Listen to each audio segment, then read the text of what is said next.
know that, John, you and I are doing a sponsor-exclusive show every Friday on Patreon and Subscribestar. You and I have been working together for 2.5 years or something like that, right? You are bringing forward constantly shocking information. How are you tonight, John? Um, well, That's good. That's very good. Now, the thing that we want to announce to everybody is that tonight we've decided to do this broadcast on our publicly accessible channels so that our sponsors and the general public alike can see this information, because the expectation is that minds will be blown. Oh no, is everything okay over here? Okay, it's always a question with the technology, because it's not as easy as it looks. And, you know, you and I had a little bit of a discussion. You're going to be telling us some more about Phil Haney. We were speaking about Phil a couple weeks ago, and everybody knows that Phil Haney was the Department of Homeland Security whistleblower who played a pivotal role in the Holy Land Foundation trial. He was working with our friend Laura Loomer, exposing all kinds of serious problems as far as jihadi infiltration into the United States.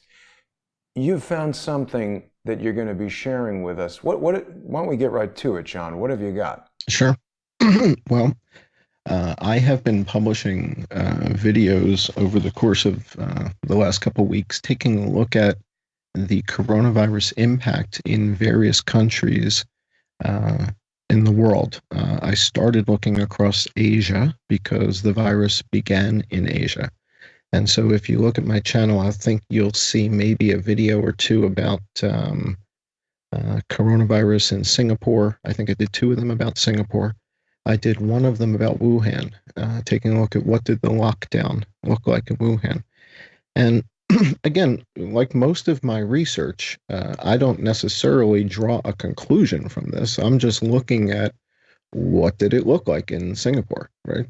What does the experience look like in Singapore? How is it different from what you're showing everybody as you're walking around New York City by yourself and with Charles and, you know, doing your tours? How is it different? How is it similar? And what kind of results are they getting compared to what we're getting? Right? Does the Yep. lockdown look that different? Are the results the same or different? And again, I don't know that I'm necessarily drawing any conclusions as much as I want to put the evidence out there for people to look at and to draw their own conclusions. So there's two videos about Singapore. There's one about the Wuhan lockdown, and the Wuhan lockdown is a fascinating video. It's very interesting to see this from inside Wuhan and to see that perspective.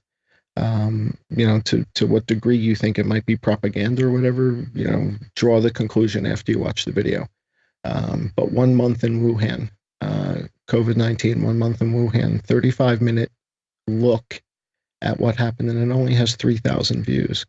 And I think it'll give people an interesting perspective if you haven't seen this yet, if you haven't seen the videos on Singapore.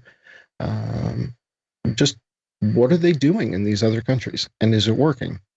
And Right. what they thought was working in Singapore turned out to not be working as well as they were hoping it would. And so they had to double up.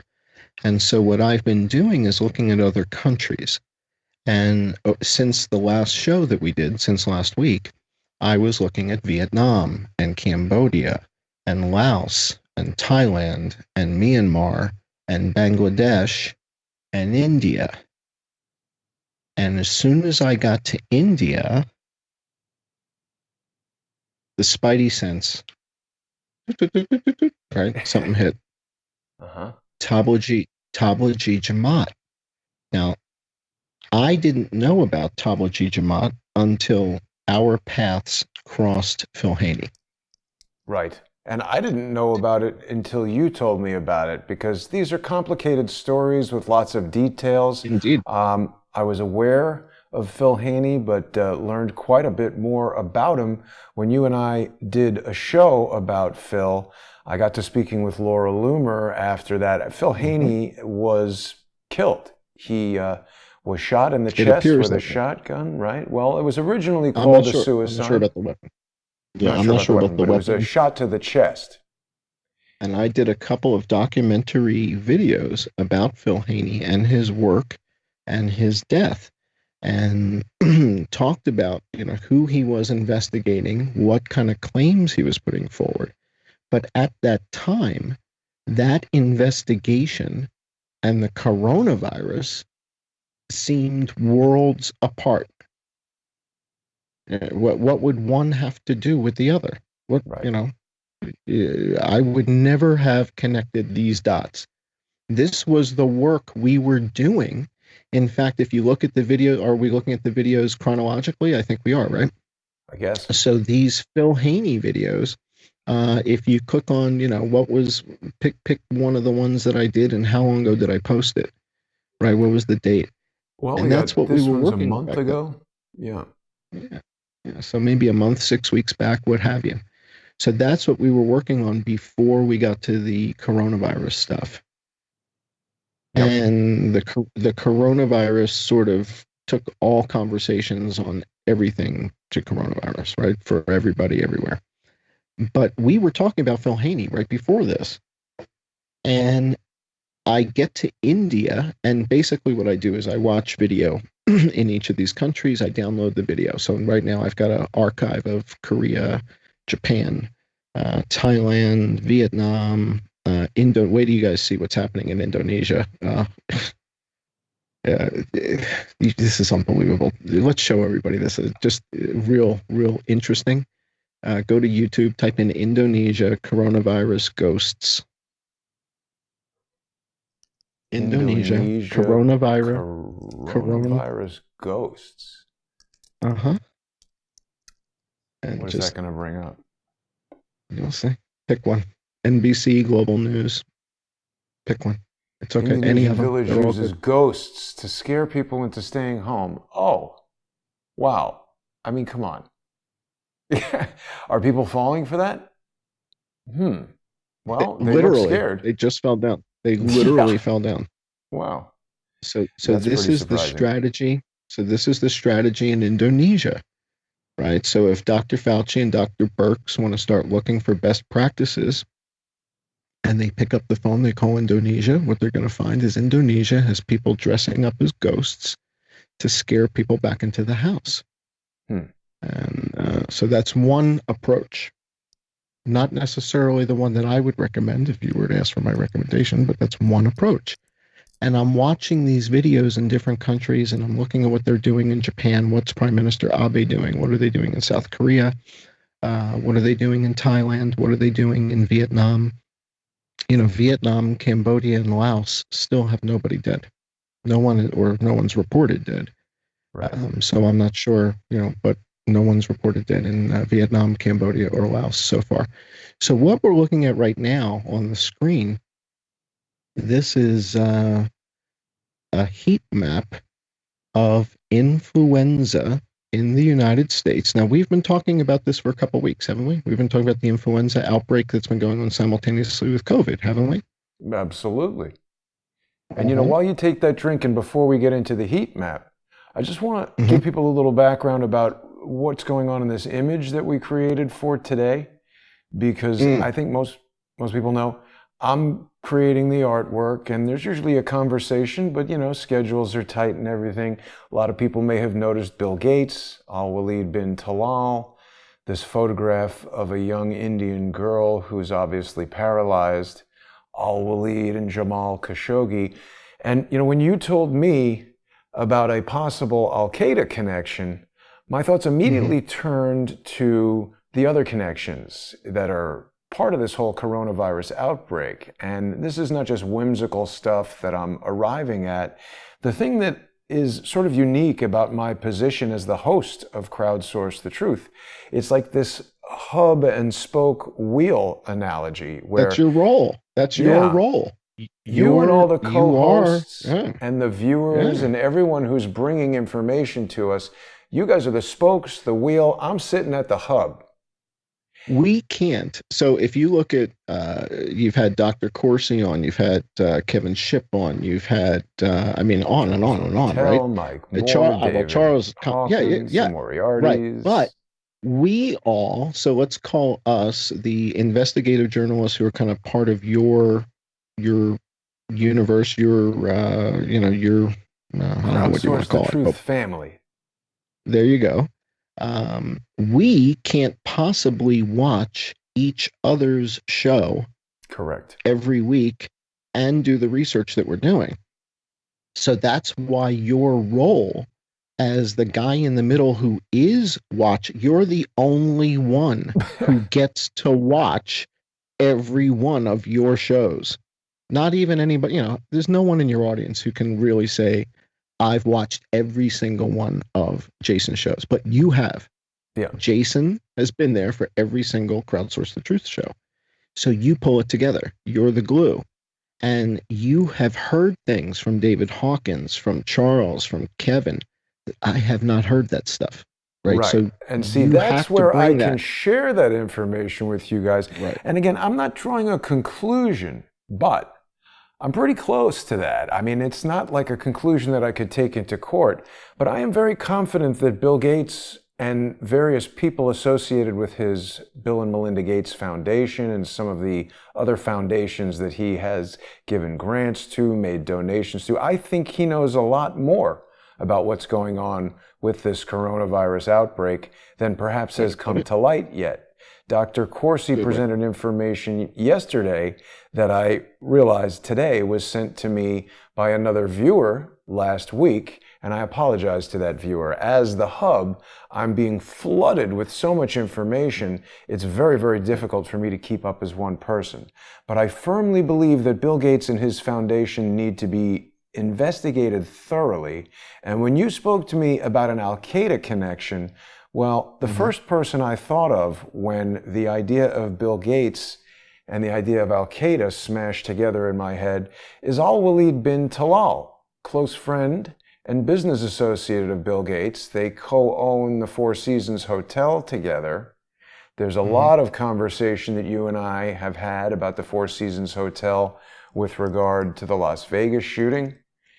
And it's been really explored on Crowdsource the Truth, this notion that how do we have a viral outbreak that goes from China to Italy, totally skips over India. It just did not seem like an organic spread of a viral infection. And it did, in fact, seem like it could possibly be delivered to key places, targeted locations. And I'd like to explore that with you today, John. Well, certainly we know that Iran was hit hard, and Iran has suffered a much tougher go at this than Saudi Arabia. We know that again, the numbers that we're citing here are all from the Johns Hopkins CDC/WHO dashboards. So that's what we're using as our data source, is the stuff that you see on TV. So if you go to the Johns Hopkins and give us a quick overview, John, of why we've chosen to do that. We're not endorsing this data, but why don't you tell everybody the methodology there? Okay. This is, for all intents and purposes, the de facto map that you're going to see on television, and it's developed using software from a company called ESRI. And behind the picture is data in a spreadsheet. Effectively, it's a database, but it looks like a spreadsheet. And that data and this map are something that I played a role in configuring originally 30-something years ago. So I was a pioneer of this system. And what I saw in it when I first saw the map was a certain degree of, I guess we can call it deception, in that there appears to be no good news on the map whatsoever. And if Jason were to click on a country like Vietnam or a country like Laos or a country like Cambodia, no one's dead, and it's still red. And so if that doesn't get if you don't get a green dot for nobody being dead in a country that borders China, what do you get Right. a green dot? What do you get a green dot for? So if you go to Mongolia, um, I wish there was a way to sort this alphabetically because being educated in a public school in America, my you knowledge don't of know how to geography find is Vietnam. terrible. Yeah. All right, go down the east coast of China. Just follow the east coast of China, and you get to Vietnam. Go south down the east coast of China, and it takes you to Vietnam. You've already passed it. You're past Bangkok already. This is bad. Zoom out. Embarrassing. Yeah, you got There's to zoom Korea. out one level. There's Oh, South Korea. yeah. I see. And If they could yeah. develop a better way to search the map, that would help me a lot. So that it's again, this information is hiding in plain sight, right? We're not hacking anything. We're not going in through a back door. It's right here. It's right in front of you. But if you go look at Vietnam and you go look at Cambodia, I mean, they're right in front of you. Just click on them. I see them. Scroll down from China. This monitor is further away from me than you might realize, Oh, and I I see. can't I read got any you. of I the see. type. I see. I got you. There's Laos. There we go. Okay, yeah. Click on Laos. Ah, Click on the red and thing. I'm telling you, man, the zoom functions. This map kills me. I hate it. I didn't actually build this map, right, Well, per it's se. clearly made by Bill Gates because the software interface is terrible. So here's Laos. Click on the red dot. You have to click on the red dot. I'm colorblind, John. I can't see the red dot. Why don't they make a way to alphabetically search for crap? But tell us what you're going to tell us. People get the idea. There's no deaths. Right. There's nobody dead in Laos, and so you guys can pull this up. I think it says sick map on Drudge Report, and if you click on the sick map on Drudge Report, you can pull this up and open up a separate window, and you can look at this in real time with us. And if you click on Laos, if you click on Cambodia, if you click on Vietnam, I think at the moment no one's dead. And so the question is that really true, or is the World Health Organization just not showing up in Cambodia, Laos, and Vietnam, and Burma? I think Burma has a handful. Myanmar has a handful of cases. I just don't understand how they make a database that you can't quickly search alphabetically. I mean, I'm setting aside It's a complaints. great question. It's a great question because if we really wanted this map to be a functional way to locate data, switching the thing to list alphabetically, list by the density, list by all this stuff, you'd want to search it. They're just presenting it to you in such a way that it creates immediate shock when you look at it, and it's got red dots all over the world that no matter what language you speak, whether you've looked at a computer interface ever before, this looks like a bloody mess all over the map. And even though if you go to Mongolia borders China, right? They share a border. They share a long border. And how does it not spread? This is what I'm getting at. And we've also seen other evidence that causes us to believe that there could be other ways that it's spreading. A video was shared with me a while ago by a Crowdsource the Truth viewer. And this is another area of strength where Crowdsource the Truth really is able to do work that a single person could never do. Exactly. Someone found this video or shot this video, and is it staged? I mean, we have no way of knowing, but this looks like a video from a modern cell phone. No reason to believe it's staged. I want to talk about normalcy bias because normalcy bias is something we've been talking about. And people would say, oh no, something like this could never happen. Because you've never seen people have said maybe this woman's got OCD. That's possible, but she doesn't seem to be behaving like someone with OCD. She seems to be engaging with the woman in line who's video recording her. She's obviously got a process that she's doing. She's got this. See, let's look at this a second, John, because we've played this video many times. I want to analyze it with you for just a moment. This woman's carrying a cup, right? Right. It's got a lid on it. There's no straw in it, right? Doesn't appear to be. No and straw. She has a notepad, and it is it a notepad or is it a napkin or something? It looks to me like she could be wetting this with material in the cup, putting it on her hands and rubbing it all over this stuff. Absolutely. I see no straw there. Who's walking around with a sealed drink with no straw? So this is what I mean. Normalcy bias is just because something's never happened before doesn't mean it can't happen. And what again, I hate to kind of accuse, so I'm not necessarily accusing, but I'm asking, is it possible that this was used, that this virus was used deliberately As a weapon. and based on that evidence and that evidence alone, I think it becomes a possibility. I think it does.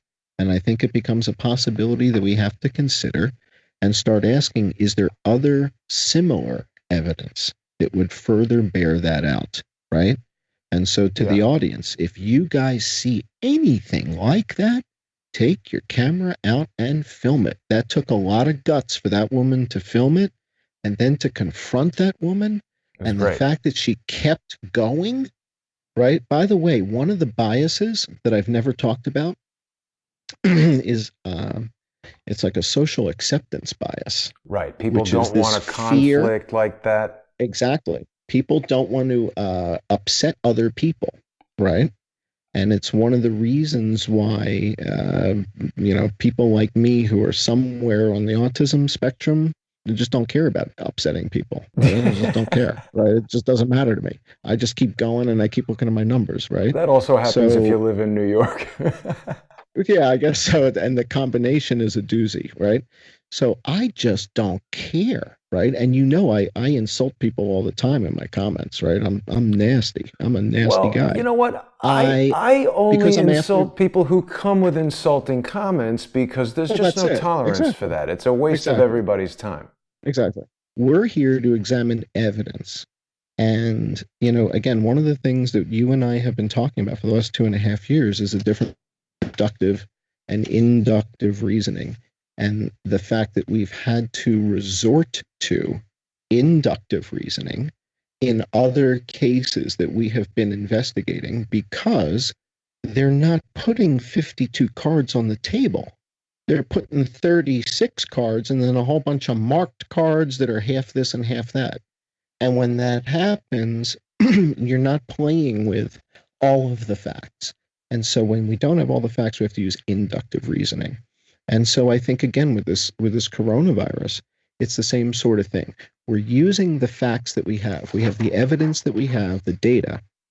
We put all that on the table. And we look at that and we pull the lens back a bit. And you have to be the ultimate director.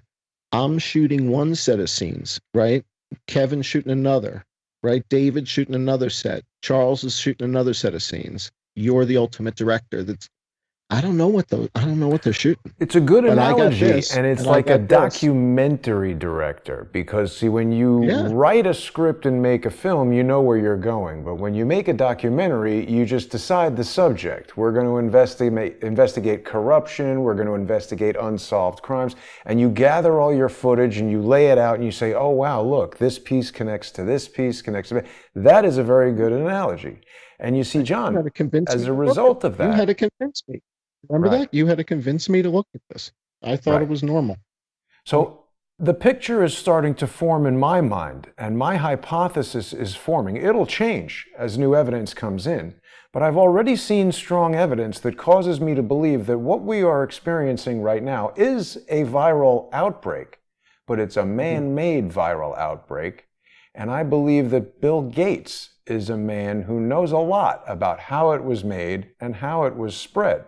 And we've heard today that countries like Brazil that have resisted the quarantine are now starting to have upticks in numbers. And there are people who say that this is, proof. I don't like it that they use the word proof. It may well be evidence of something, but it's not proof. They claim that it's proof that what Brazil was doing wasn't working, because if defying this quarantine also accompanied not a lot of deaths, that would be evidence that the quarantine is perhaps a mistake, something that a lot of people want us to not think.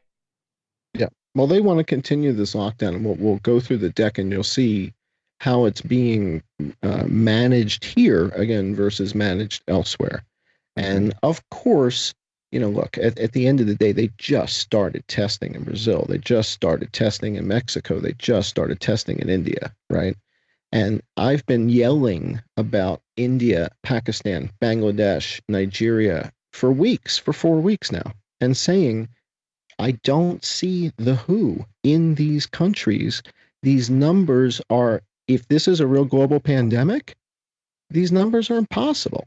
You can't have 20 people dead in a country the size of Nigeria with their healthcare system, right? So either the World Health Organization has done an amazing job and I showed don't up with the think so. C-130 transports, or they just haven't, they're just like not there. And Now let's that put scares the this, hell out of me. yeah, let's Yeah, put that some scares of the this hell out of me. other relevant evidence together quickly for people who maybe haven't seen all the shows.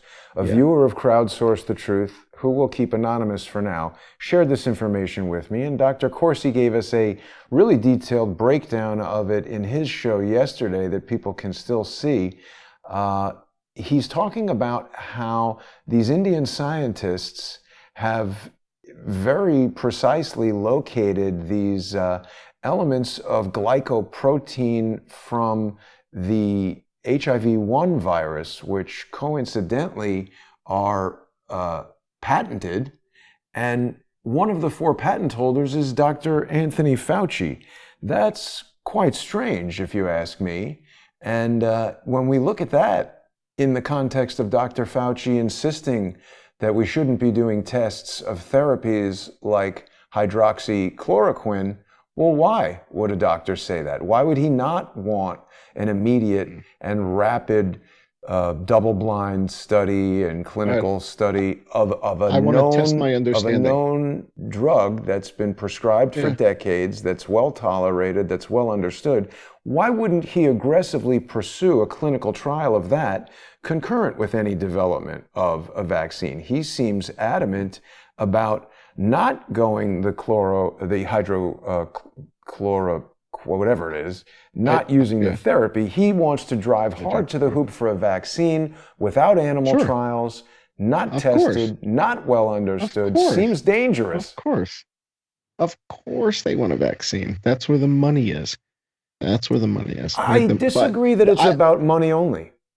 okay, hang on This though. is I want about to test my control. understanding of what am I looking at. I'm looking at Right. something I've never seen before, so I want to test my understanding. What are you showing me? I understand that Dr. Corsi confirmed this on your show yesterday, right? Dr. Corsi came on and he was validating this research, right? Yes. But can you help my audience may not have seen this. Can you kind of roll back 10, Yes. 15 seconds and help everybody understand when you're talking about glycoproteins, this is how the virus connects to the human cell, right? That's the spike, so to speak.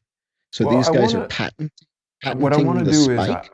first thing I got to do is I got to reiterate to everyone that Dr. Corsi is not a medical doctor. He's a PhD in political science, but he is a brilliant journalist and researcher, and he has been speaking with and interviewing many, many medical doctors. And what he has concluded is that this study done by people who are microbiologists and medical doctors has found these very distinctive genetic markers for the glycoprotein from HIV-1.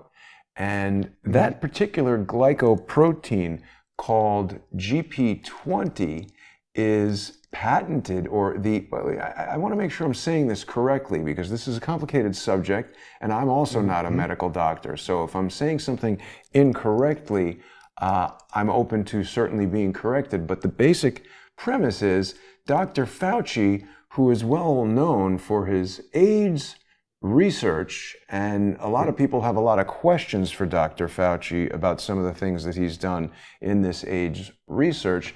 There is a patent that is held by he's listed as one of the inventors. Let's speak precisely. Here is the patent right here. We're going to take a look at it. So this is a patent specifically for the use of antagonists of the interaction between HIV GP120 and this A4B7 integrant. I have no idea what that means, but I do see Anthony S. Fauci right here of Washington, D.C. He's one of the inventors. The applicant for this is the United States of America, as represented by the Department of Health and Human Services, and they are also the assignee. They own this patent. So if someone wants to use this, they need to license the patent from them. So in other words, if this becomes a component of a vaccine or something like that, these guys own the patent. The point of the matter is this is a clearly defined genetic thing, and these scientists from India say they've found it in novel coronavirus 19.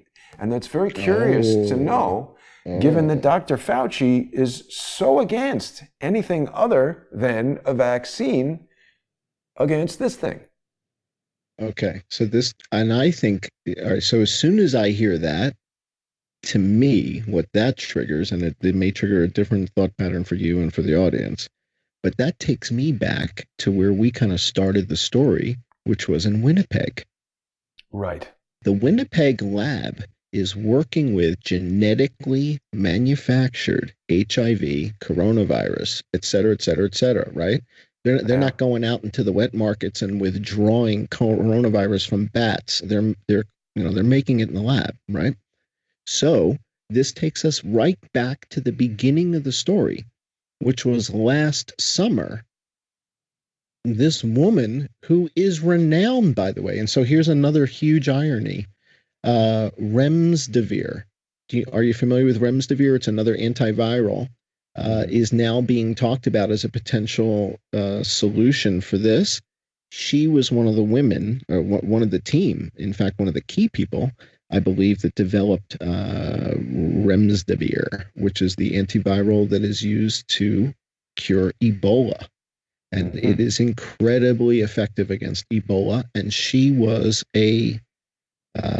like a legend because of this Ebola vaccine, and was working in Winnipeg. And next thing you know, the Royal Canadian Mounted Police escort her, her husband, and a bunch of students out of the lab.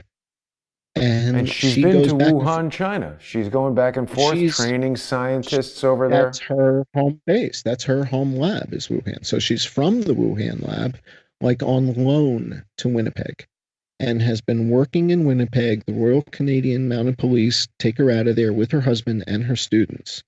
So, and she's been making multiple trips back and forth. So whether it was intentional, whether it was accidental, whether it started out as accidental, and then what the heck, let's go to Walmart, cat's out of the bag, let's make the most of it. I don't know what's happening. I'm just looking at evidence. I see the woman in Walmart touching every computer. I see a woman from China working in a lab in Canada who's arrested by the police, escorted out, and no one wants to talk about that story anymore. Meaning, if you go back to the Canadian broadcast system and want to, follow up, they're telling you, oh, no, there's a whole conspiracy around this, and everybody thinks that she did it and she didn't do it. And it's like, okay, well, then what did she do? What did she have? Why did you arrest her? Was she smuggling, what? What was she smuggling? Was it dengue? What was it? What did she have? Well, they said it was biological material and it was a violation of policy. So that's very vague. We don't really know. Right. So when we look at all of that evidence and the way that, so what's interesting about the Winnipeg story is if you read the Winnipeg articles, and there's a bunch of articles from last summer, because it was before the outbreak of coronavirus. Right. These are kind of refreshingly real. Nobody knew what was about to happen. Right. So when you read these articles, especially now, you come away saying, all right, wouldn't this be sort of like a good place to begin the investigation to say, do we have evidence that that's not what happened here? Is that the case? And the Canadian authorities have not provided that evidence. They haven't told us what it was that she did do. We haven't heard that. And the same is true for that professor at Harvard, who similarly was arrested by the DOJ. And we've got documentation from the DOJ about that. again, with Chinese influence. So between what's happening in Winnipeg and what's happening in Harvard, again, I really don't feel like we're that far out on a limb asking just, can we peel the onion one layer deeper and find out, well, what happened? I Yeah. mean, what's the date on this? January what? January 28th. 28th. And I mean, again, this is another story about an American professor who's got Chinese students. In this case, this is a document from the Department of Justice detailing the indictment of these individuals. It tells us that Yang Qing Yi, a 29-year-old Chinese national, was charged in an indictment, one count of visa fraud for making false statements. I believe this is one of the people who failed to declare that he or she was a lieutenant in the Chinese army. Dr. So that's an Charles Lieber, oversight. excuse me, hold on, stop scrolling, stop scrolling. Dr. Charles Lieber at Harvard University has received more than $15 million in grant funding from the National Institutes of Health and Department of Defense. Sounds like bioweapon stuff. And he's got Chinese spies in his employ. It would be nice to know if these people that we're looking at and talking about could have possibly been involved in some sort of plan, could involve the Chinese government, maybe not. So it's been 10 weeks. It's been 10 weeks since this happened. I haven't heard a story on CNN. I haven't heard a story on MSNBC about this. Have you? I haven't. No. I guess it's not important. I guess it's not important. So let's move on and let's go to my deck, because if it's not on MSNBC, it's not on CNN, it must not be important. Right. All right. So we're looking at we're looking at a heat map here. And this is the way they should have done the map, right? They should have set certain thresholds and said that if a certain percentage of the population is infected, it's going to be this color. And if a certain percentage of the population is infected, it'll be that color. And then you can change it down at the bottom and say, make it by percentage infected, make it by percentage dead, make it by what percentage of people died that were infected.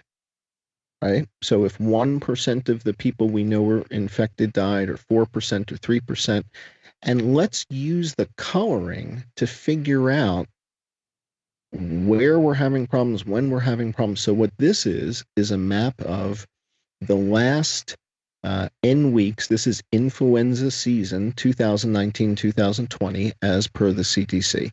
So the CDC, I just download the data and stick it in the spreadsheet.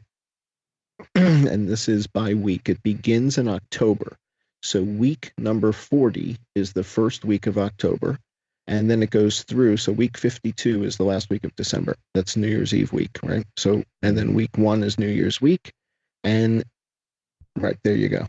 Exactly. So this is week by week. And the statistics are combining influenza and pneumonia-related death, right? So oftentimes the actual cause of death is pneumonia, but the pneumonia is brought on by the influenza. So they call it P&I, pneumonia and influenza-related death. And they add the two numbers together. So that's what we have on the far right. And this is when 2017, we've been talking about this a whole bunch, right? 2017, 61,000 people in America died from the influenza outbreak, and 10,000 were in Texas. 10,000 people died in Texas in 2017. So when I look at this is this season.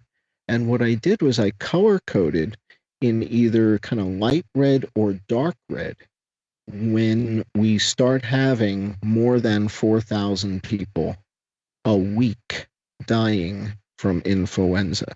Wow. Right.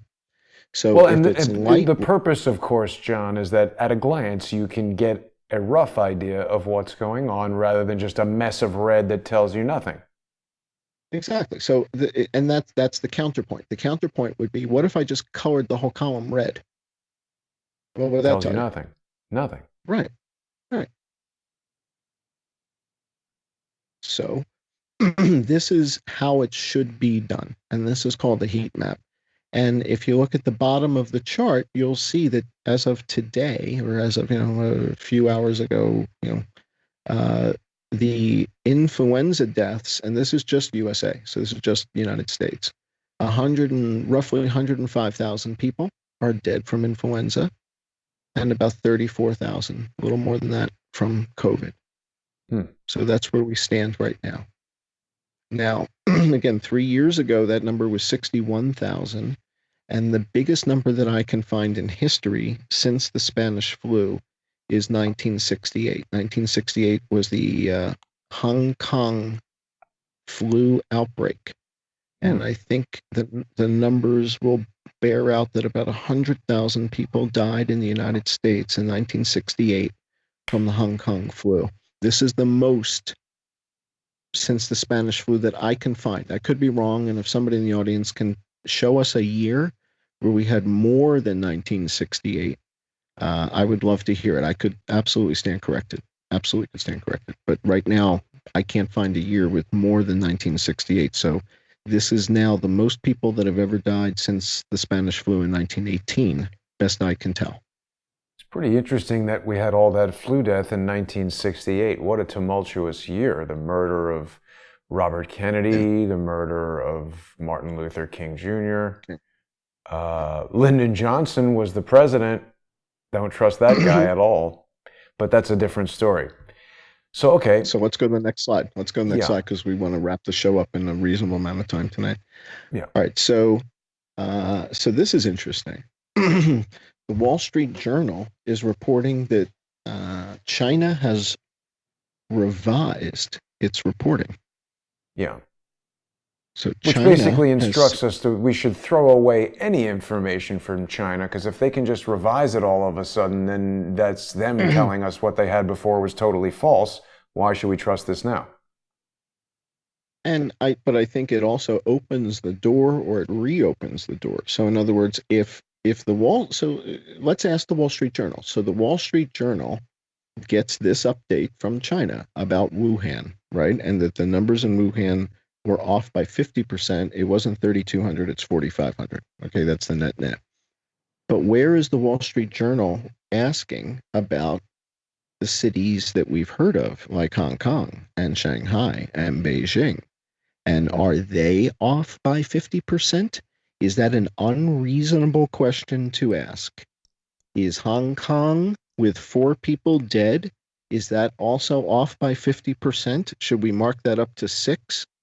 Shanghai was 7 dead. Is that also off by 50? Should we knock that up to 10 people? Is that correct, President Xi? Right? So I want to use the data to hold President Xi's feet to the fire and say either the data is remarkable or it's wrong. I mean, there's 4 people dead in Hong Kong. And if it's wrong, is anybody going to pay attention to that? I mean, why is the Wall Street Journal so fascinated with Wuhan? They've never heard of Shanghai. They've never heard of Beijing. They're not interested in poor reporting out of the biggest cities in China. I would argue that the Wall Street Journal is very interested in poor reporting. This is the same news outlet that published definite lies that were contradicted by emails that Charles Ortel had when they were reporting on the death of Peter Smith. Shane Harris published things that were directly contradicted posthumously by Peter W. Smith in private emails to Charles Ortel that Shane Harris was unaware of. And when I confronted Shane Harris about this to ask him how he got that information and arrived at those conclusions, he refused to discuss it. I also want to remind people, I did a video earlier today. The Wall Street Journal is owned by News Corp, which also owns the New York Post and Fox News. And by branding these things differently, maybe they started out as separate papers and got purchased by News Corp. That's very likely. But we now have this sort of group that can create a false consensus. If they arrive at a conclusion, they can disseminate it through 3 channels that the uninitiated will see as 3 separate opinions corroborating each other. That's a social engineering tactic. Well, we see that. I mean, it's not just News Corp. I mean, that's Disney. Everybody. Yes. That's yeah. So, I mean, how many players are there? I mean, this is what George Carlin said. You know, it's the illusion of choice. Right. right? We have the illusion of choice, right? There's 97 different boxes of cereal and two political parties, Right. right? Right? Prego, right? There's 40 different ways you can buy Prego sauce, right? With mushrooms, with vegetables, without, with this, with that, and two political parties. No, they're sold out Right? of sauce, John. You got to come back Well, tomorrow. that's true too. Right? It's the illusion of choice, according to You're not George allowed to Carlin. buy Rest in more than peace. one sauce. That's true too. All right, let's go to the next slide, if you would.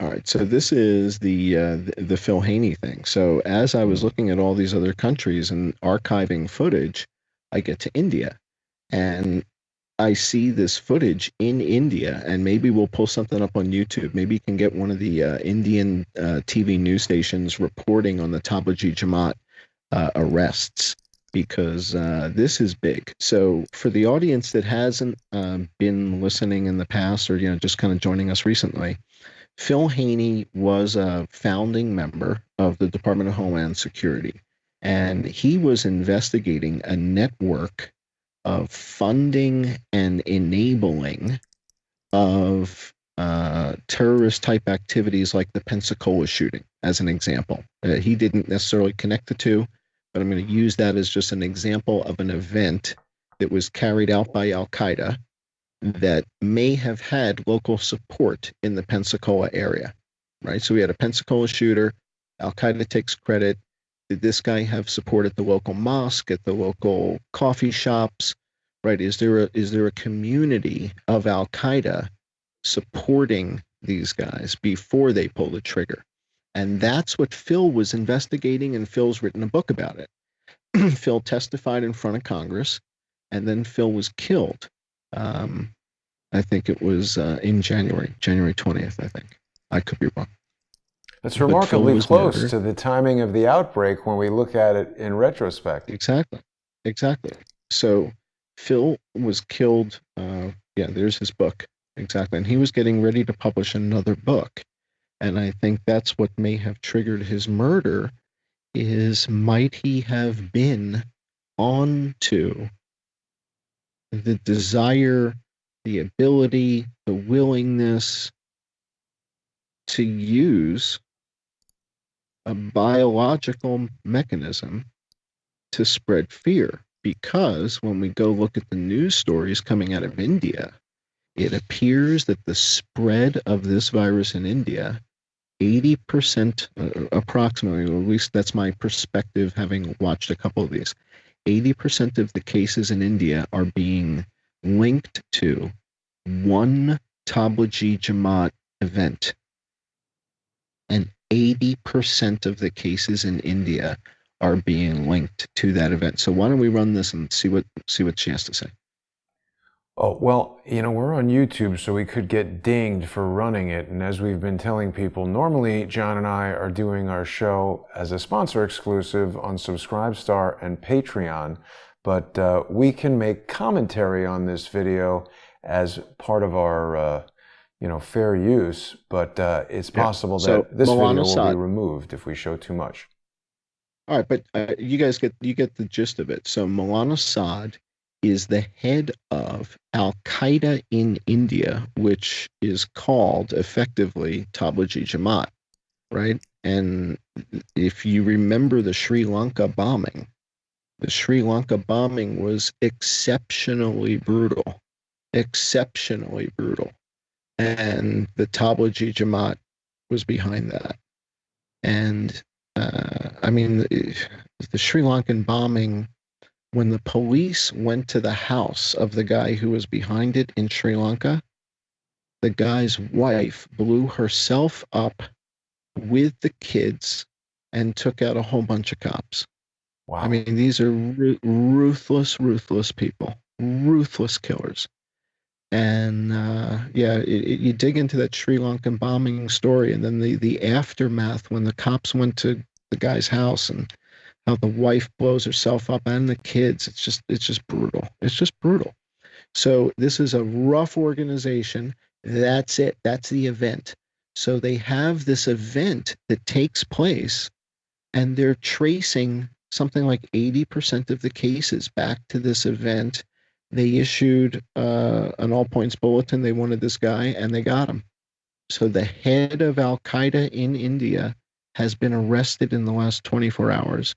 And yeah, 1,023 cases across 17 states believed to have spread by infected foreign attendees. So this is basically corroborating David Hawkins' essential theory, which is that agents who are biological spreaders of this viral contagion have deliberately placed it in strategic locations. Look at the last sentence on the page. Read that. The police, I think you scroll past it, go back up a smidge. The police say the Tablighi Jamaat gathering in Delhi's Nizamuddin area, which began on March 3rd, was not ended even when India announced the lockdown on March 24th. So these guys were huddling and doing whatever they're doing March 3rd. Now we're at April 17? Yeah. All right, so they've had a 6-week running start in India. What do you think's going to happen? Well, they've infected a lot of people. I think many people will get sick. But again, it's strange to me because we're talking November, December that the outbreak began in China. India is way closer to China than Italy is or New York is. Why wasn't India some kind of epicenter? Can you find India on the map and click on the red dot? India, I can find. Yes. Okay. Thank you for that. There you go. Trying to be kind. 486 deaths. I mean, aren't there like 1 billion people in India? That seems like a remarkably small number, particularly given India's its proximity population to China. Yeah, India's population is only 40 million people less than China. So China's 1.4 billion, India's 1.36. So they're almost identical, right?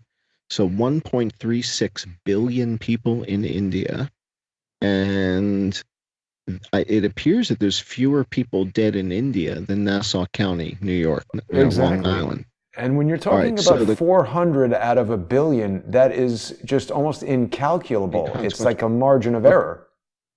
All right, so the question then becomes, and I would pose these questions to Dr. Tedros. I would pose these questions to Dr. Fauci.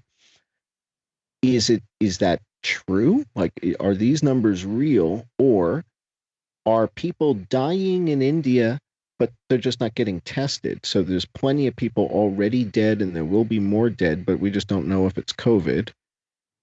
But again, I kind of come back to, where is the World Health Organization? I thought that when the United States and Canada and France and Switzerland and England, when we give these guys money, I thought it's so that they go to Bangladesh and Laos and Cambodia when things get tough. I thought that's what they did. I could be wrong. It has world in the name, John, and the idea is to prevent a worldwide pandemic. So it seems like they would need to go there.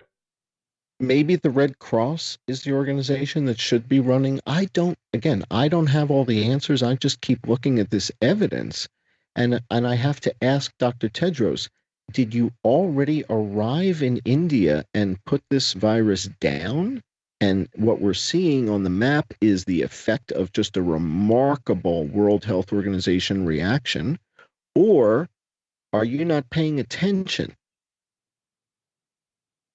Or is he deliberately doing something?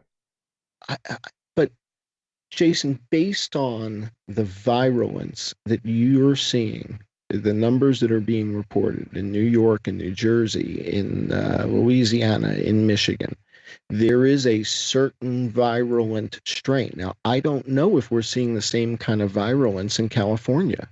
Again, I can't explain all this stuff. We know there's multiple strains. Right? Remember, we talked a couple weeks ago about how Iceland had already sequenced 30 different strains of it. They already were able to identify 30 different variations in it in Iceland. That's unbelievable. And the question that I have for a virologist is, How quickly does a virus normally mutate into these other strains? I haven't been able to get an answer, but 30 in a short time when this thing was just, they say they didn't know about it in November or October, and now there's 30 different versions. I mean, that sounds very fast to me.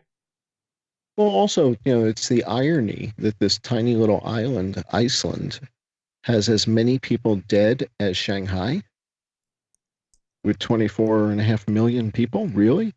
So again, is President Xi lying? Is it accurate? And that's true. I don't have the answers to that, but again, my issue is that CNN and they're just not asking these questions. These are the right questions to be asked. I mean, how controversial is it to ask Now, wait a minute. when we're Look at talking about this. Wuhan? Yeah, Isn't this our, the news agency that's owned by Al Walid? I want to double check that, but he owns I a news, believe, Al Arabia. I believe, yeah, I believe, yeah. Mhm. Okay, so I here, think, I think you're right. this is reporting. See, I'm very interested in finding out where these reports come from because it seems to me that social engineers, whether they're billionaires like Bill Gates and Rupert Murdoch and Jeff Bezos, or losers like the people that we deal with online, they have a technique. They want to control the message. So, in the case of rich psychopaths, they purchase newspapers, they purchase television stations.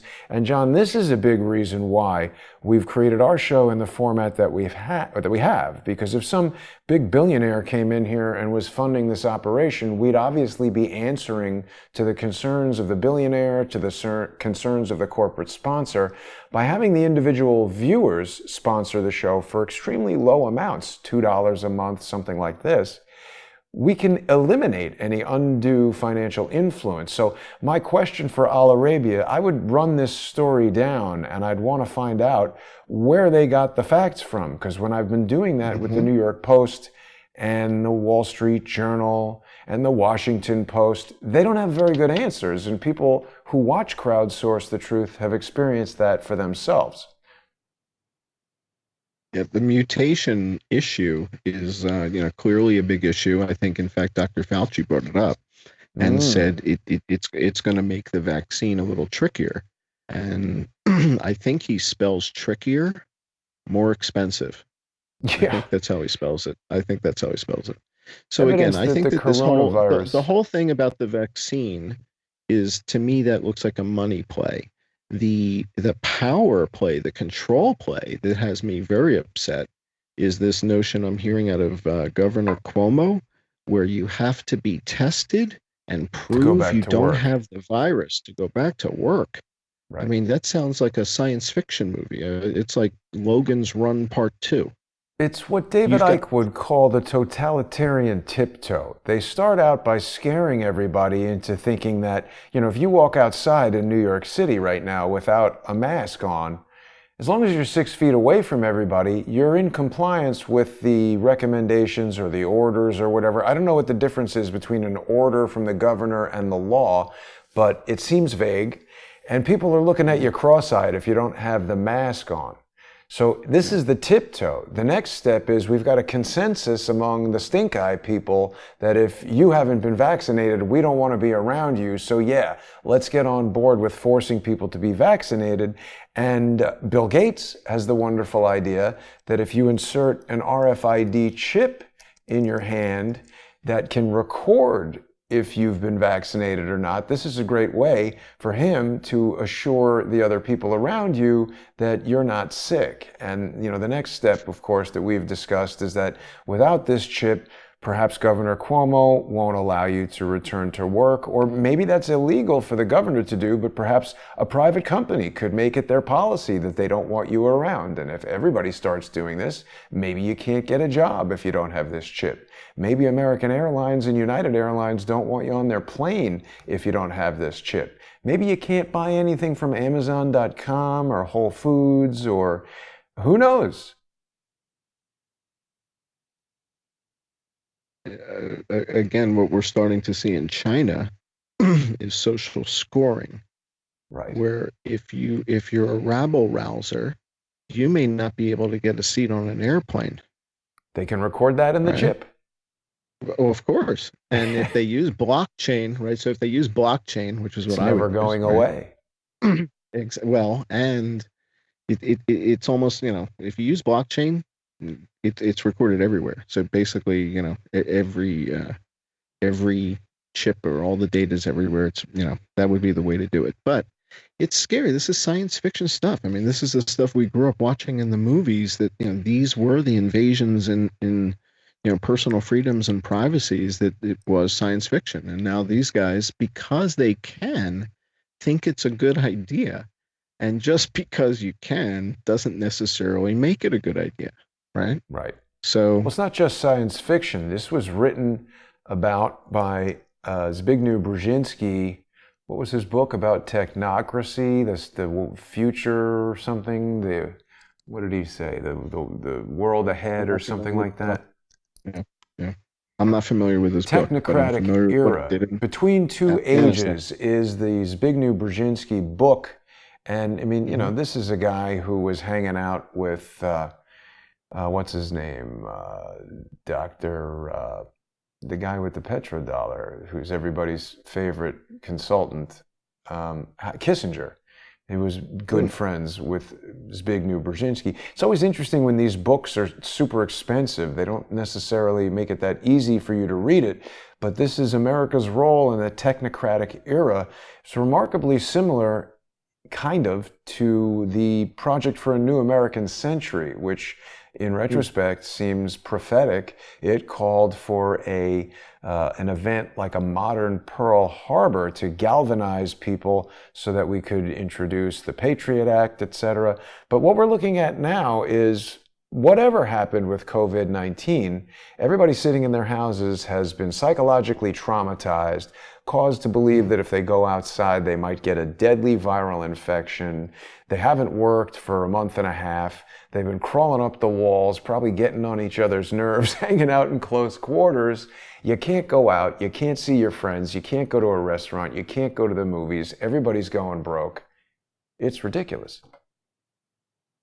And the question is this a reasonable response for a respiratory viral infection?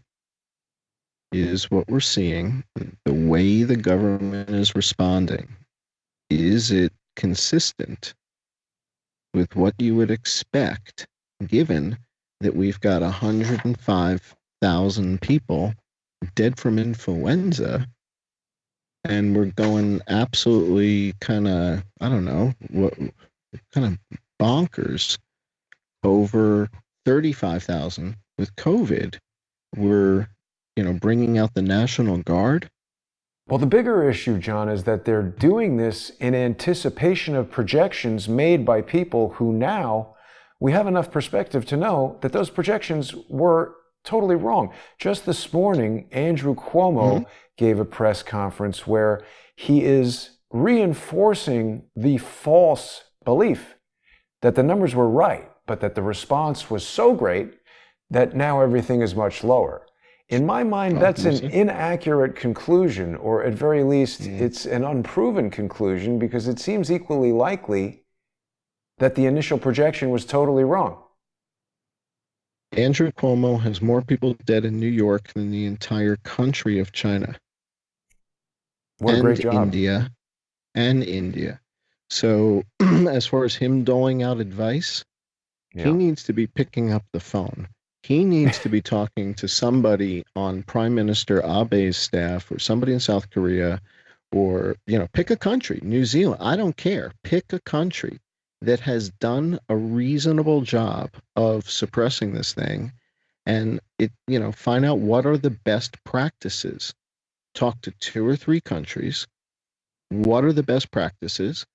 And then let's look at our plan. Let's revise our plan accordingly based on what's working in Germany, what's working in New Zealand, right? There are other countries that appear to be doing a better job. And again, I'm just looking at the map. That's how I'm telling you this. I'm just looking at the data, right? I'm looking at the percentage of people sick versus the percentage of people dying. Germany is outpacing everybody. New Zealand is outpacing everybody. And then we get to these countries like Vietnam, Cambodia, and Laos, that have no cases. And so it begs the question, do they have no cases? Do they have no cases because the World Health Organization hasn't shown up and hasn't started testing anybody, and we should get ready for an absolute unbelievable outbreak in Laos and Cambodia, right, in Vietnam? Or has their use of prophylactic anti-malarial drugs kept the virus at bay because they take anti-malarial medications to prevent malaria? Well, there's And a if third they've been taking, possibility. Do they not have oh, there's, Walmarts with potential agents spreading infection? Here's an interesting piece of information coming to us from the comments on YouTube. Grateful Heretic says that Whole Foods is the only market this person can find that actually has organic produce in stock. All the other supermarkets are looking very, very empty, and what they have is scary looking. Hashtag monopoly.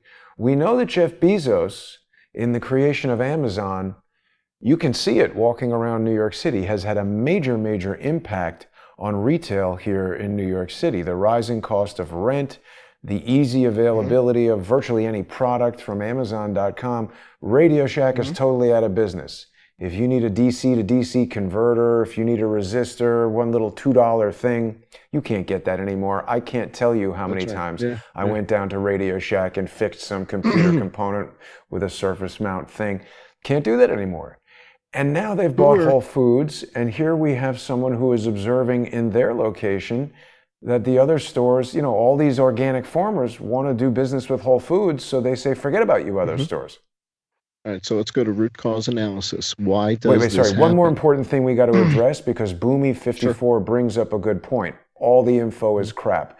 What I wanted to get to in the beginning of the show was that John and I review this info not because we think it's correct, not because we think it's accurate, but because this is the information that people like Anthony Fauci and Andrew Cuomo are referring to and basing their response on. So we're questioning them based on this, not based on what we actually think is happening, based on what they say is happening. This is what they're reporting. So if they're telling us this is the story, I'm going to hold them accountable to this information. And if the to your viewer's point, if the information is terrible, if it's bad, well, then how have they been making decisions based on this bad data? That's like being in an airplane and all the instruments are broken. Yeah. Well, how are you flying it then? How are you operating? If everything here is bad and all this data is lousy, how are they making any decisions about anything? Which essentially was just admitted by China. They say, oh, we were off by 50%. It's like, whoa, wait a minute. And so the follow-up question from the Wall Street Journal should be, were you off by 50% in Hong Kong and Beijing and Shanghai? I disagree. Why is that so, the follow-up why question is that so should be, why is if it you're so controversial? so off the mark, why should we believe any of your data at all? It's not like it was 2%. No, because nobody has mentioned Hong Kong, Shanghai, and Beijing pointedly. The point is, if we're off by 4% in Wuhan, does that mean Hong Kong is actually 6 and not 4? That Shanghai is actually 10 and not 7? That Beijing is really 12 and not 8? Do you see how absurd that is? The whole thing is absurd. It's absurd.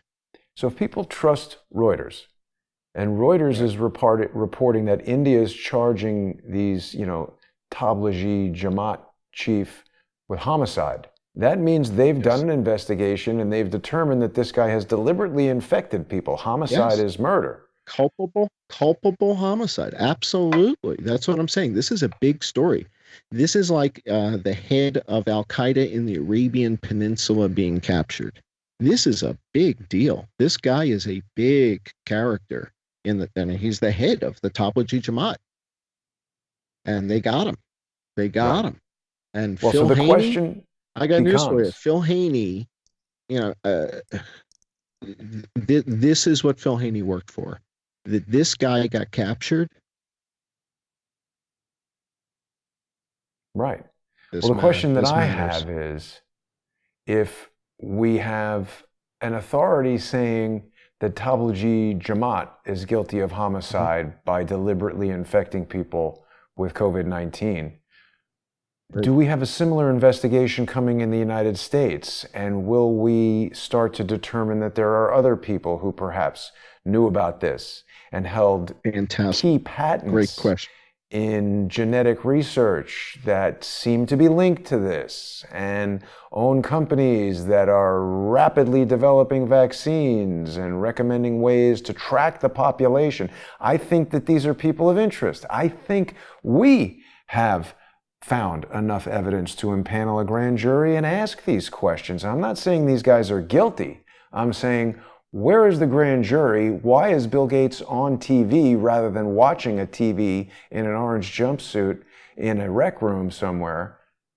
Well, it could be that, like me, Durham or Horowitz loves an unfair fight. Right? I like an unfair fight. I like to come to the table with so much evidence they can't even counter. It's just absurd, right? Yeah, but the If problem I is can those bring, two guys are not going to do anything. The guy that we need to come to the table with sufficient information to make sure that it's an unfair fight, he seems to look at information like this and decide there's nothing there and close the investigations down. There's one guy that we need to start these investigations, and he's still talking about, you know, stuff from so 3 scandals ago. that takes us to, is he actually preoccupied with something else that he's not telling us about? And that takes us back to our friend Shepard Ambellis and 2 weeks ago, and what Shepard introduced on the show 2 weeks ago, that, again, quite frankly, my own biases uh, kept it. I was like, oh my God, I can't believe he's going here. And here I am 2 weeks later saying, holy mackerel, was Shepard Ambellis the friggin' Jeff Goldblum of our day? And I'm talking about Jeff Goldblum in Independence Day, the movie. Right, not just Jeff the haircut. You're talking Yeah, about Jeff the information he brought forward about near-Earth objects. And it sounded ridiculous. Shepard and I did a whole show about this because he gave actually a very good explanation on his website, intellihub.com. Planet X was named by astronomers, not B-movie directors, and the X stands for the number 10. It was thought to be the 10th planet in our solar system on such a huge orbit that it only came in close enough proximity to Earth to be seen or detected every 3,000 some odd years, and he's saying that it's about to come back. Well, as a result of Shepard Ambellis bringing this information to the table, that, again, admittedly, my bias was a bit reluctant, but because of Shepard's background and his history of uncovering just fascinating stuff that at first glance often seems hard to believe, right? I said, well, I'm going to dig into it anyway. I'm going to see what's out there. And lo and behold, oh my God, these near-Earth objects, it seems they're everywhere. So yeah. one of the people big can go back questions and is, look at those. Yeah, what were we going to say the question is? yeah, well, I mean, the question is, are we just now aware of them? And these things have been whizzing by the Earth forever, right? We know they've been whizzing by the Earth forever, right? And now we're aware of them. Now we're actually looking, and now we see them. Right. And so now we're kind of freaking out. It's like, oh, we got new headlights on the car. Now we can see where we're going. Yeah. And so and people if can get all that's those what, details looking at the previous shows we did with Shepard and looking at that show that I just did with Shepard. But you've raised an interesting point in our offline conversations, John, that given all the facts and data that you and I have been reviewing for the last hour and 15 minutes, is the response that we're seeing an appropriate response to what seems like, as President Trump said at the beginning of this, really not that much different than Ebola, H1N1. Obviously, it's serious. There's loss of life. But in other words, we didn't shut down the country for those other things. And there's been a series of reporting here in Newsweek, which I don't typically rely on for information, but it should be evaluated. Tell us what you think about this, John. This validates so much of what Shepard Ambellis told us that I really feel like I need to read a couple of excerpts from this to the audience because Sure. this is stunning information. And quite frankly, this was the reason I think Jason and I both felt that we needed to do this show tonight on YouTube and not go to the Patreon only hour was because of this story.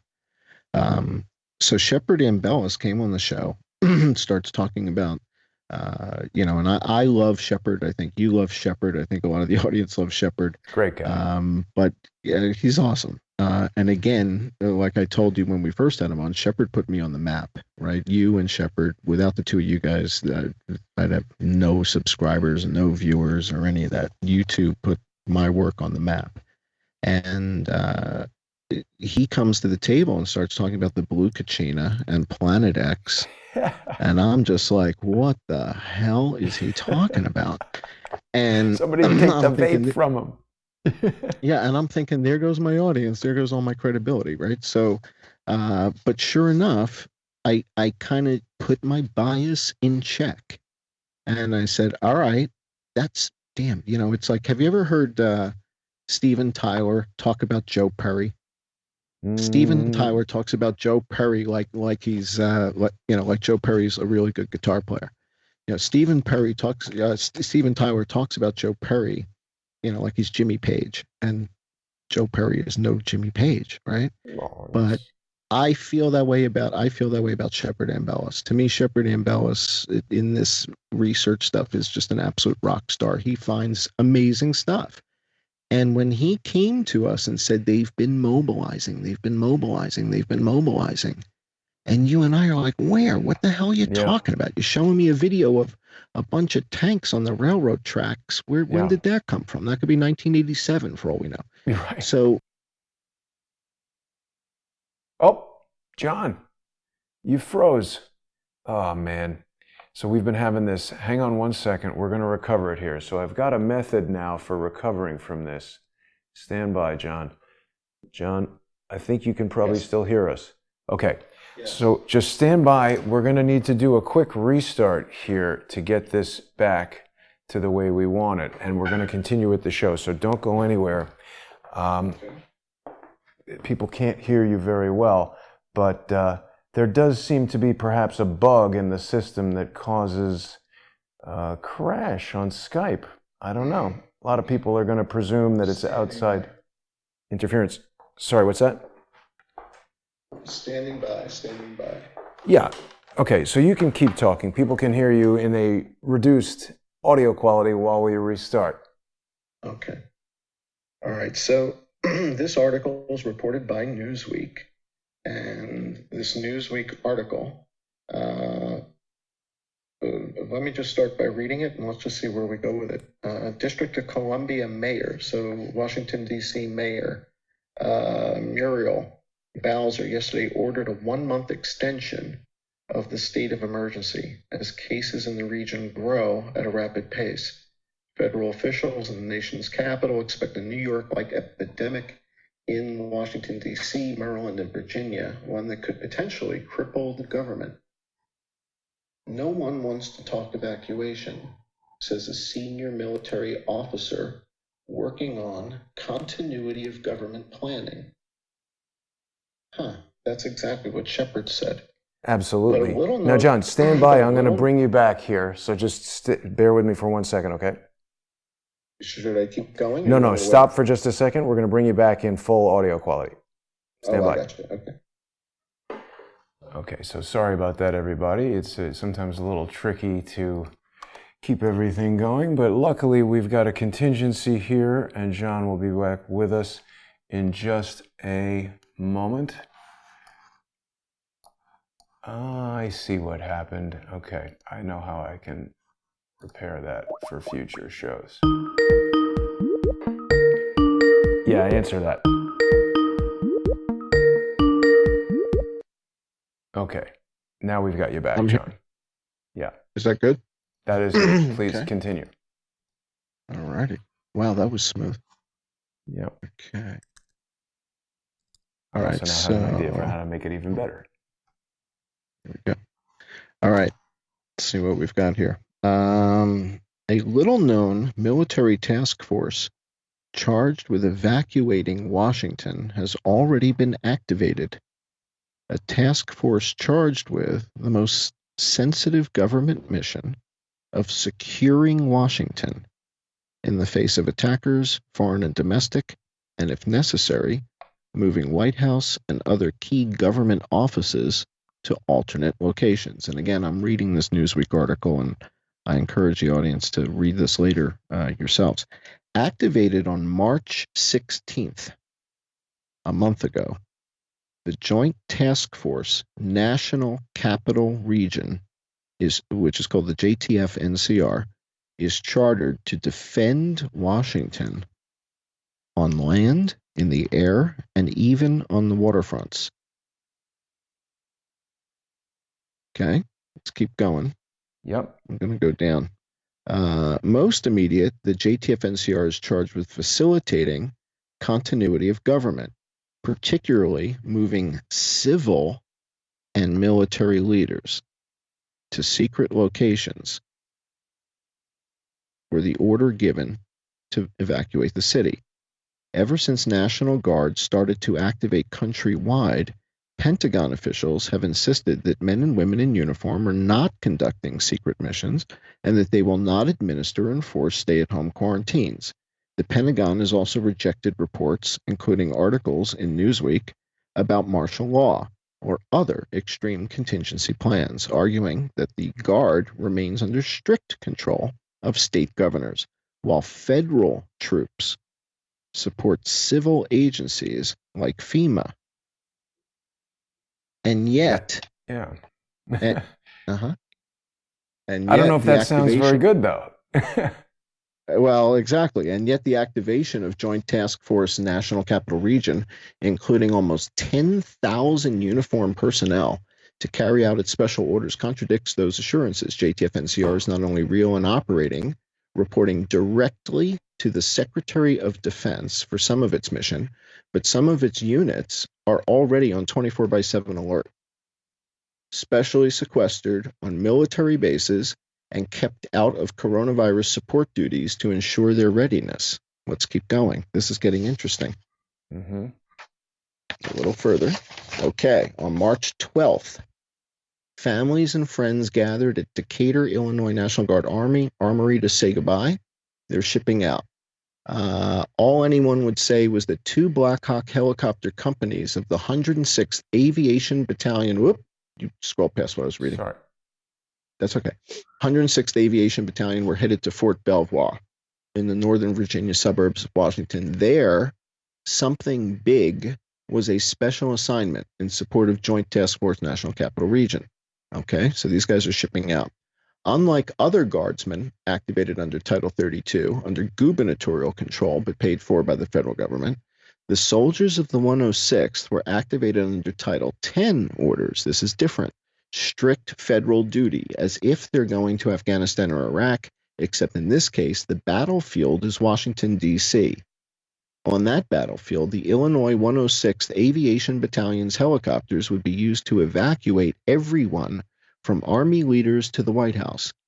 We are that quick reaction force that allows us to help mobilize forces within the Washington, D.C. area, evacuate people or whatever that might be, says Captain Adam Kowalski of the Illinois Guard. We're kind of like that big taxi cab that makes sure everybody gets where they need to be and keeps the government going. He and his fellow officers have been studying the Joint Emergency Evacuation Plan, JEEP, the national plan to move Defense Department officials to alternative locations outside the Washington area. I got to pause you for a second, John, because "we're that big taxi cab" is just about the stupidest thing I've ever heard anybody in the Army say, and I've heard them say some stupid things. I also want to point out that Jamie is joining us in the YouTube comments, and in all caps, Jamie tells us that Trump has said that the ships and the Javits Center are supposed to be COVID-free. I'm not sure if that's still the case. I know at one point I think they were talking about that, but you will recall that before there were even 100 people on that USNS Comfort, They had inadvertently brought a coronavirus patient there, and then Governor Mm, Cuomo implored President Trump to allow them to use the ship for coronavirus, and President Trump right, did. Uh, right. it's very weird. Well, what I find weird is that they brought that ship from, I think it was in Los Angeles. I think it was in, No, no, no. I think it was in Norfolk, Virginia. There's one that went oh, I to thought, Los okay, Angeles. There's okay, the all right. Comfort and the Mercy. The Mercy is in Los Angeles. I'm pretty sure because if you remember, the president went there to see it off, so he wouldn't go to Yeah. L.A. He just went to Virginia from D.C. All right. The net of it is they brought the boats in and didn't put coronavirus people on the boats. And it's like, well, what the hell are you bringing the boats in for if you're not going to put coronavirus people on the boats? What are you doing? Well, And they said it was here, going to be to again, help people who needed non-coronavirus hospitals, but right, that got screwed up right away. right, right. All right. Well, this is what Shepard was trying to say without having the specifics. And Newsweek went out and got the specifics basically behind what Shepard was trying to tell us. Hmm. He and his fellow officers have been studying the Joint Emergency Evacuation Plan, the national plan to move Defense Department officials to alternative locations. Now, what I find strange is moving people around to alternative locations. I mean, so what we're saying is certain areas are less viral. We're going to run away from the virus, but there's less virus in Virginia than in. I'm unclear on that part, but let's just keep going. Isn't it also The next interesting that they're moving the same officials who were giving $15 million to Charles Lieber? Yeah, and now where do you see the next sentence? Jeep is not the only plan. It is supplemented by Yeah, Atlas. yeah. Isn't that the Atlas. satellite that was shooting things at comets? Atlas is the near Earth object, tungsten rod railgun thing that we were talking about, and the observation and detection. So it's a combination of all that stuff. DART. DART was the thing that moves it. Atlas is the program to find near Earth objects, I believe. DART was the thing that hits them, and yeah. So they bring up Atlas, and Atlas is in here in this document. I'm not sure it's the Highly same thing, but classified. it's interesting. I don't either. Okay, but keep going. Highly classified Octagon, Freejack, and Zodiac plans that deal with other emergencies. You ever hear of Octagon, Freejack, and Zodiac? That's a Kevin Ship question right there. Never heard of that. Octagon, Freejack, and Zodiac. Kevin, if you're watching, we need to know what that's all about.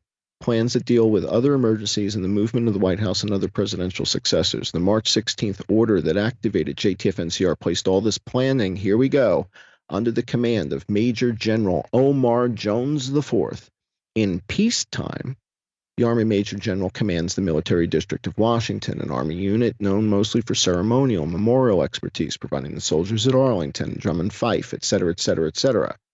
There was not even a single military interface in the White House when no interagency stuff during 9/11. So they named this guy that would be the guy. And let's keep going. Scroll down. Yeah, underneath the Oh, there picture, he that's is. him. Yep. So that's Omar Jones. In peacetime, the Joint Forces headquarters is merely a coordinator with each of the military services retaining control.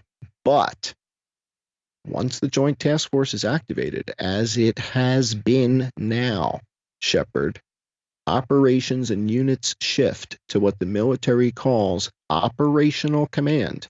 Major General Jones is now in charge. He isn't some martial law commander who takes precedence over civil authorities, nor is he out in public telling anyone outside his secretive task force what to do, but he is the military man who would be in charge in Washington if civil government broke down.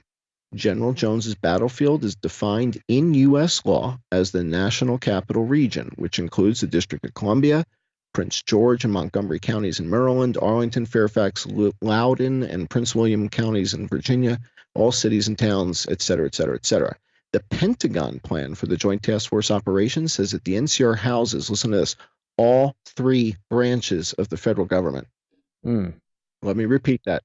The Pentagon plan for the Joint Task Force operation says that the NCR houses all three branches of the federal government, over 270 federal departments and agencies, an inventory of over 880 government-owned and leased facilities, and nearly 300,000 federal workers. It's perhaps one of the most sensitive jobs in the military, dealing with 3 civil governments, all of whom, including the District of Columbia, have their own National Guards and their own responsibilities. The NCR also houses the White House and its 2 quasi-military controllers, the White House Military Office and the Secret Service. And it houses the FBI. Ha ha ha. Hmm. You get that? General Well, Omar has jurisdiction over the FBI. I'm going to repeat that. General Omar now has jurisdiction over the FBI. is that a And we're good going to thing or a continue. bad thing?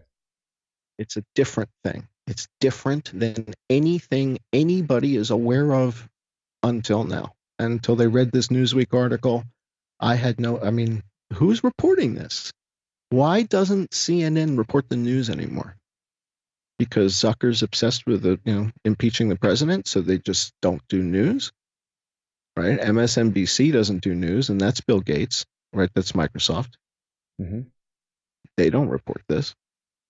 All right, so let's keep going because this is kind of heavy. So Omar, whoa, we're back on FBI. Back up. Okay, it houses the FBI and various other federal police forces, such as the U.S. Capitol Police. Yeah. Each of which has its own jurisdictions and And emergency likes to give responsibilities. evidence to the defense. Mm-hmm. Okay, it also now controls the skies over Washington, Operation Noble Eagle. It is the longest running operation since September 11th, keeping fighter jets within range of Washington airspace on alert, ready to take off within minutes. Kept in near isolation, Bloomberg reported yesterday. Let's scroll down a little bit more. To practice this fail-safe mission, less than a week after the Illinois 106th Battalion was mustered, exercise Falcon Virgo commenced in the skies wait a minute now. over. Amalgam Virgo was an exercise that was happening right before 9/11. Are you familiar with that, John? No. Oh boy. But Falcon, let's not get sidetracked. Falcon No, this Virgo is not a sidetrack. This is very important. If you're not aware of this, you need to see this. So Amalgam Virgo was a military readiness exercise. Look at the document and look at the date and look at who's on it. Okay, well, we knew. So I was reading some of the books between September 11th and 1993. I mean, there was so much material that you could study. And this probably talks about the Bojinka plot, right? They were talking about using airliners and blowing up a whole bunch of them over the Pacific. And that was something the CIA was aware of. Operation Northwoods was that. But anyway, let's carry on because we're getting long in the tooth here in terms of the runtime. All right, so go past Falcon Virgo. Let's keep going. But we get to NORAD. All right, so the notion here is that air defense now. They talk about the facilities. There's talking about the air defense in the nation's capital is directed from a 22,000 square foot 2-story blockhouse called the Joint Air Defense Operations Center at Bolling Air Force Base. Built to oversee 24/7 operation, interceptor aircraft, surface-to-air missiles. It seems a little heavy-handed for a respiratory infection. For a virus, yeah. A little bit, but let's keep going. Scroll down. I mean, I guess the concern is that in a weakened posture, terrorists could attack, so they want all this in place. I guess so. So keep going. According to Northcom Joint Task Force, as immediately required to save lives, prevent human suffering, or mitigate great property damage, a senior retired Northcom commander says, reciting JTF NCR's orders. That's the language that endows the JTF commander to have to act, even if he's not formally directed to. Anyone who says otherwise is playing with the truth. In other words, JTF NCR supports can you scroll up a little bit? Coronavirus response. No, the other way. Scroll, normal scroll. There you go. In other words, JTF-NCR supports coronavirus response efforts in the District of Columbia, Maryland, and Virginia, guards Washington from a terrorist attack, prepares for the worst, even taking unilateral action to carry out its orders. To conduct his multiple missions, Major General Jones has a force of 10,000, doing everything from Washington's airspace to standing by for emergency bomb disposal, staying ready to carry out law enforcement duties should there be a greater catastrophe and need for military intervention. His largest unit, the 3rd Infantry Regiment, also known as the Old Guard, normally supplies the Spitshine Guards at the Tomb of the Unknown Soldier and conduct the public events. But with activation, they've been given responsibility to conduct homeland defense and civil support operations. He can also call on a dozen or more specialized units, all allocated for DC area duties. The Marine Corps Chemical, Biological, Incident Response Force, a specialized unit able to provide swift and robust support to the White House. It's getting heavy. Keep going. Keep scrolling. The Army Special Reaction Team, a sort of super SWAT team. Yeah, then the NYPD has been using these special reaction teams as well, and they don't want to talk to me about what's going on, which is understandable, but there have been no regular NYPD around. It's all these counterterrorism or traffic cops. Right. Army Aviation Brigade, including the 12th Aviation Battalion, including HMX-1, a large Marine Corps unit that provides the Marine One helicopter and the 1st Helicopter Squadron, a technical rescue unit, the 911 Engineering Company, able to conduct urban search and rescue, even burrowing into the rubble of the White House where it attacked. For what purpose? Yeah, well, if it were attacked, you burrow into the rubble to get the president out of the PIOC, right? To get that underground PIOC, right? So if he's stuck in the PIOC and they bomb the place, how the hell you got to get him out? You got to tunnel in there. So they got equipment to do that.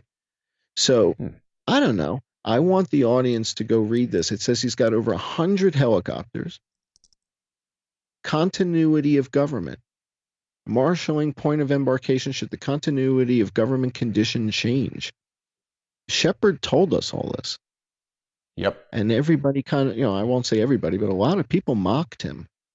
And according to Newsweek, Shepard beat you all to this. I mean, Shepard broke this. Sanest guy anybody knows. It's crazy. I mean, it's crazy. So you guys take this for what it's worth. I'm looking at this reaction and I'm reading this story at Newsweek and I'm asking, is this response apropos? Is this what you would do if there was a respiratory virus and nobody was dead in Vietnam or Cambodia? Would this be your reaction? Or does this seem a little bit heavy-handed to you? I don't know the answer. To me, it looks it's a little much. Well, people in the comments are saying stuff like they see the virus as a possible bioweapon attack, and I agree with that. So perhaps this is preparing for a potential incoming war with China. Maybe they're pissed off that Donald Trump really got the best of them with the trade deal. Who knows? Didn't Pompeo slip in one of the meetings and said we're in a live exercise, right? Well, this would be the live this document. This would be the live exercise, right? So, I guess again, my understanding of what Shepard was suggesting is the Pentagon using the virus to conduct one of these near-Earth object impact exercises to do a mock scenario. And it just happens that we're in the Lyrid meteor shower right now. So the orbit of Earth and the Lyrid meteor cloud happen to be coinciding. And so I guess it's dark in New York right now, right? So you guys go outside after the show and look up and stay outside for 30 minutes and you're going to see meteors. Really? Tonight in New York City, I would see that on the roof of this building? I'll go look. Absolutely, yes. Absolutely, yes. You are in the Lyrid meteor cloud tonight. Wow. Let's end the show and I'll go do that. You're on your way, man. On your way. So Why don't you show everybody that I'm not kidding about the Lyrid meteor cloud, and that tonight is the Lyrid meteor shower. So the Lyrid meteor shower is underway.